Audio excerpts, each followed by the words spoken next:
রহমান, মহাত্মা গান্ধী, রবীন্দ্রনাথ ঠাকুর সহ অনেক মনীষীদের পদধূলি পড়েছে এই স্টেশনগুলোতে। ঐতিহাসিক এই স্টেশন দুটির এখন বেহাল দশা। বন্যা না হলে এই আত্রাই রায়নগরে 16টি ইউনিয়নের মধ্যে 12টি ইউনিয়নে বন্যা হয়। স্পিকার, আমি এই বন্যা মুক্ত করার জন্য কার্যকর ব্যবস্থা গ্রহণ চাই। আমার নওগাঁ জেলায় যে 3টি রেল স্টেশন আছে, সেই 3টি স্টেশনই আমার নির্বাচনী এলাকায়। সেগুলো চাওসানগঞ্জ, রায়নগর এবং শাহগোলা। এই 3টি স্টেশন একটি খুবই নাজুক অবস্থায়। স্পিকার, একেবারে শাহগোলা স্টেশনে কোনো ট্রেন থামে না।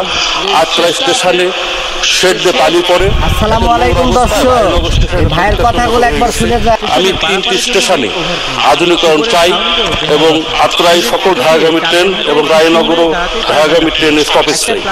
আমার এলাকায় নথিবদ্ধ হয় আমার আত্রায় সমসপাড়া একটি ব্রিজের অত্যন্ত প্রয়োজন। এছাড়া কুজাইল, আটগ্রাম, রায়পুর, আন্দারকোটা, পাচুপুর, ইসলামগাড়িতে অবিলম্বে একটি কয়েকটি ব্রিজ চাই। আমার এলাকায় এখনো অধিকাংশ রাস্তায় কাঁচা আছে। আমি চাই যে আমার রাস্তাগুলো অবিলম্বে পাকা করে দিবেন। আমি আপনার মাধ্যম দিয়ে এলআইডি মন্ত্রীর দৃষ্টি আকর্ষণ করছি। আমার 2টি এলাকায় 50 সদস্য হাসপাতাল আছে, কিন্তু সেখানে কোনো ভালো ডাক্তার সেখানে কোনো ভালো ডাক্তার নাই।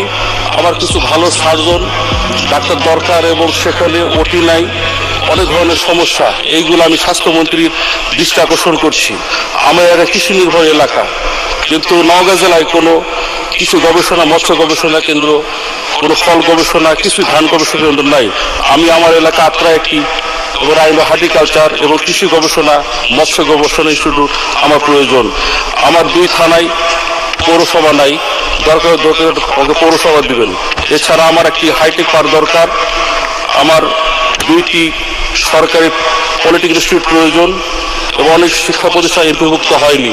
দয়া করে আমি শিক্ষামন্ত্রীর দৃষ্টি আকর্ষণ করছি, এই শিক্ষা প্রতিষ্ঠানগুলো এমপিভুক্ত করে দেবেন। বেকার কর্মসংস্থানের জন্য আমাদের কৃষিভিত্তিক শিল্প চাই এবং আমাদের একটি পার্ক এবং একটি স্টেডিয়াম চাই। স্পিকার, আমাকে কথা বলার জন্য অসংখ্য ধন্যবাদ। জয় বাংলা, জয় বঙ্গবন্ধু, বাংলাদেশ চির